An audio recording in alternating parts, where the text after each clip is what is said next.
আসসালামু আলাইকুম। আজ আমরা ত্রিকোণমিতির আরও একটি গুরুত্বপূর্ণ অঙ্ক করব। এই অঙ্কটি ত্রিকোণমিতির 9.2 এর এই উদাহরণ অঙ্কটি, অর্থাৎ উদাহরণ 14 এর ক নাম্বার অঙ্কটি। আমি তোমাদের গ্যারান্টি দিতে পারি, এই টাইপের, অর্থাৎ এই টাইপের একটি সৃজনশীল অঙ্ক 2026 সালে এসএসসি পরীক্ষায় আসবে। আমি তোমাদের গ্যারান্টি দিচ্ছি, এই টাইপের একটি সৃজনশীল অঙ্ক তোমাদের 2026 সালে আসবে, গ্যারান্টি দিচ্ছি। তুমি যদি এই অঙ্কটি ভালো করে বুঝতে পারো, তাহলে তুমি অবশ্যই তোমার বইয়ের অর্থাৎ 9.2 এর 18, 19 এবং 21 এই তিনটি অঙ্ক তুমি খুব ভালো করে পারবে। আর এই টাইপের একটি সৃজনশীল অঙ্কর 100% আমি গ্যারান্টি দিচ্ছি একটি সৃজনশীল প্রশ্ন 2026 সালে এসএসসি পরীক্ষায় আসবে। অঙ্কটি খুবই গুরুত্বপূর্ণ, তোমরা গুরুত্ব সহকারে এই অঙ্কটি বোঝার চেষ্টা করবে। অঙ্কটি খুবই গুরুত্বপূর্ণ, তোমরা খুব ভালো করে এটা বোঝার চেষ্টা করবে। অঙ্কটি দেখো, তো তোমরা খুব ভালো করে দেখো। Root cos a minus b equal to 1। আমরা প্রথমে এই অংশটি করার চেষ্টা করব, বোঝার চেষ্টা করব। দেখো তো, root 2 cos a minus b equal to 1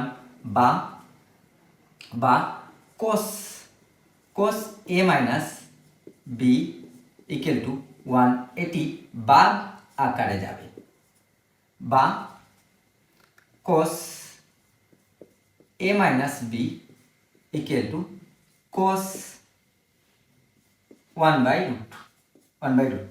তোমরা ত্রিকোণমিতির 9.2 একটি চার্ট আছে, এই চার্টটির আলোকে দেখো তো, আমি cos 45 ডিগ্রির মান হলো 1/√। তার মানে আমরা লিখতে পারি বা a minus b equal to cos 45 degree, cos 45 অর্থাৎ cos 1/√2 এর মান হলো 45 ডিগ্রি। তার মানে আমরা এখানে 45 ডিগ্রি লিখব, অর্থাৎ a মাইনাস b এর মান হলো 45 degree.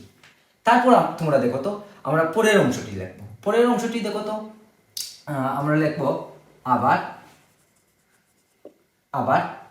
2 sin a plus b equal two √3, বা sin a plus b equal two sin √3/এই ভাগ আকারে যাবে। বা দেখো তো তোমরা, আমি sin 60 ডিগ্রি ইকুয়াল টু √3/2, তার মানে 2 ভাগের √3 আমরা লিখতে পারি a plus b equal two 60, অর্থাৎ a plus b equal two 60। এটি হলো 2 নং সমীকরণ। এটি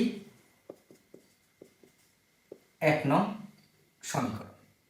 এখন আমরা 1 নং থেকে 2 নং, দেখো তো, এখন আমরা 1 নং থেকে 2 নং যোগ করে পাই। আমরা লিখব 1 নং প্লাস 2 নং করে পাই। এখন তোমরা অবশ্যই 1 নং লিখবে a minus b equal two 45 degree, a plus b equal two 60 degree. তারপর আমরা যোগ করব, দেখো তো, প্লাস এবং মাইনাস কেটে যাবে, a আর a যোগ করলে 2a ইকুয়াল টু, এখন যদি আমি 5 এর সাথে 0 যোগ করি, তার মানে 5, আর 4 এর সাথে 6 যোগ করলে অবশ্যই 10 আসবে, তার মানে 105 ডিগ্রি, বা a ইকুয়াল টু 105 ভাগ 2, বা a ইকুয়াল টু, এখন যদি তোমরা ক্যালকুলেটরের সাহায্যে 105 ভাগ 2 করো, তাহলে দেখো তো, তোমরা খুব ভালো করে দেখো তো ক্যালকুলেটরের সাহায্যে, অর্থাৎ 105 ভাগ 2 আসে 52.5, তার মানে 52.5। তোমাদের বইয়ে আছে, দেখো তো, a ইকুয়াল টু 52.5। তোমরা এই 52.5 এটি যদি আসে ক্যালকুলেটরের সাহায্যে, এটি দিলে হবে, আবার এটিও দিলে হবে। তারপরে দেখো তো তোমরা, আমরা a এর মান পেয়েছি, তারপরে আমরা b এর মান বের করব। b এর মান বের করতে হলে আমাদের 1 নং থেকে 2 নং যোগ করে পাই। এখন আমরা যদি 1 নং থেকে 2 নং বিয়োগ করি তাহলে অবশ্যই আমাদের 2 নংয়ের মান চলে আসবে। অথবা তোমরা যদি এ এর মান 2 নংয়ে বসাও বা 1 নংয়ে বসাও, এভাবেও চলে আসবে। আমরা বিয়োগ করে নেব। 1 নং থেকে 2 নং বিয়োগ করে পাই। এখন দেখো তো a minus b equal two 45, a plus b equal two 60। চিহ্ন পরিবর্তন হবে। এখন তোমরা দেখো তো এ আর এ কেটে যাবে, আর দুটি বি হবে ইকুয়াল টু। এখন তোমরা দেখো যদি আমরা 45 থেকে যদি আমরা 45 থেকে 60 বাদ দিই, তার মানে 45 থেকে যদি আমরা 60 বাদ দিই, 45 মাইনাস 60, তার মানে আমাদের -15 থাকে। -15 বা B equal to -15 degree by 2। তাহলে আমরা এটাকে ভাগ দেব, অর্থাৎ বি এর মান পেয়ে যাব। মাইনাসে মাইনাসে অবশ্যই কেটে যাবে, তারপরে আমরা ভাগ দেব। যদি ভাগ দেই 2 দ্বারা, তার মানে আমাদের 7.5 আসে। তার মানে 7.5, অর্থাৎ আমরা বি এর মান 7.5। তোমরা অবশ্যই 7.5 কে 7.5 লেখা যায়, এটিও লিখলে চলবে, এটিও লিখলে চলবে। এটি তোমরা খুব ভালো করে বোঝার চেষ্টা করবে, এটি খুবই গুরুত্বপূর্ণ অঙ্ক।